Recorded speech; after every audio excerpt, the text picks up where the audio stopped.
I'm not going to compromise. Well, you know what I'm talking about. I'm not going to compromise and say that I wasn't part of that. And breaking news, and the question is, what is breaking news anymore anyway?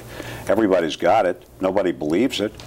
You have to. Don't you think local news has got to step up and, instead of dumbing down the news, start becoming more mature? Well, I think that there's certainly a responsibility on our part to tell the stories that are out there as best we can. I think one of the real big problems with what they're talking about doing in Houston, and why it could kind of feed on itself, is this idea that there might be some profitability in this for Tribune. I mean, they clearly don't want to spend the money that it takes to put on a quality newscast, which involves bringing in people who are of a certain skill level, of a certain experience level, and letting them do the work. So, you know, perhaps the stories that we're telling, we could tell better.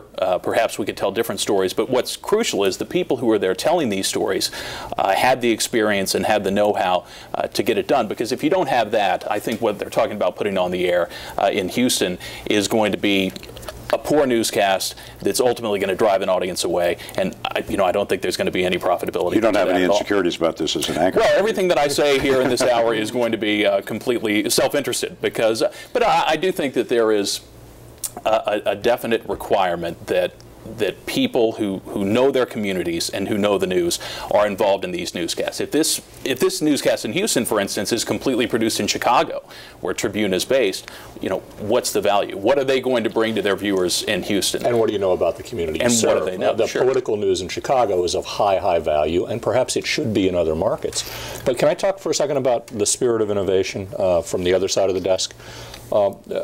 Just before I got to KYW-TV in the early 90s, they piloted a newscast that was designed to operate as chronology. It was the story of your day told chronologically. And it was a well-executed program.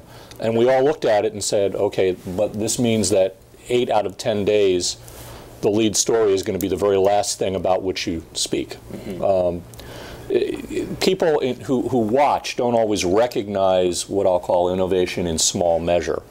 When you add the financial imperative that drives every company to that, you find people drive to extremes in what they try to create. And sometimes, you know, in 1970, when then WFIL could not find standing as a newscast and created Action News, many traditionalists look at it and said, well, where's the context, where's the depth? You and the team that launched Action News added that through the years.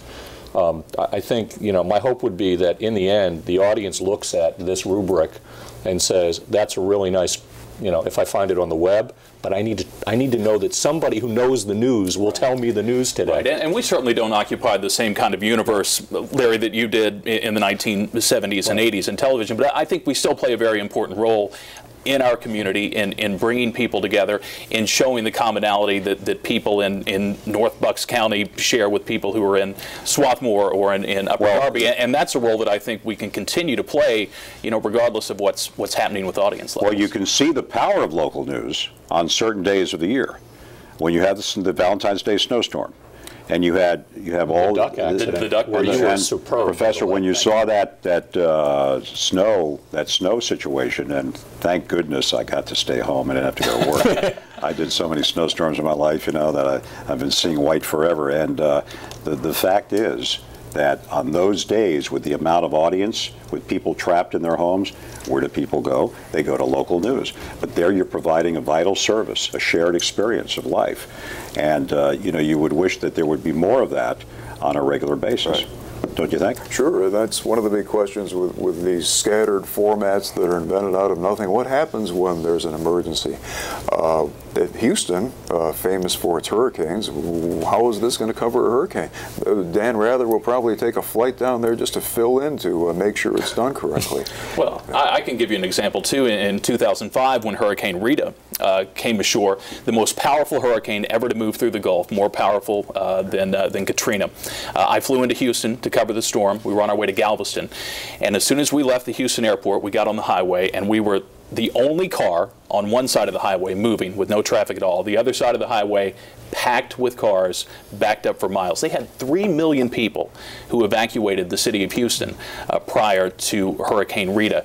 And if this was the newscast that was serving that community, a newscast in which they use clips from cartoon shows like Ren and Stimpy, right. How are Ren and Stimpy going to inform people in Houston when they have 3 million people? Imagine a situation like that in Philadelphia. You need people who understand a community and who understand what's going on around them in order to have a successful news. Well, we'll take a look at solutions to the crisis in television news, which, by the way, this is not an industry story. It affects you. When you don't have information, you cannot act, you cannot judge. We'll be back right after this.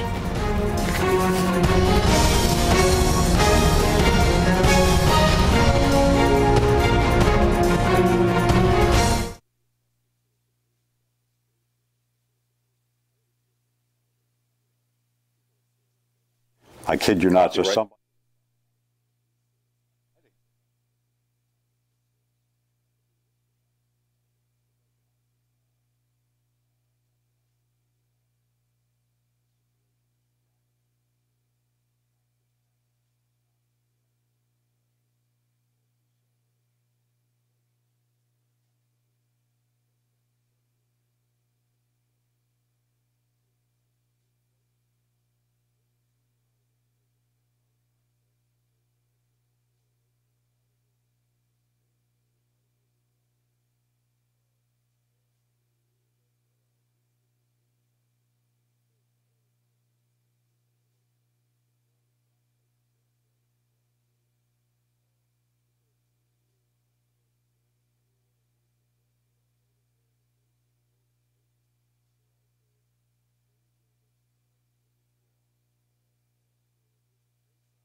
Professor here on Voice of Reason.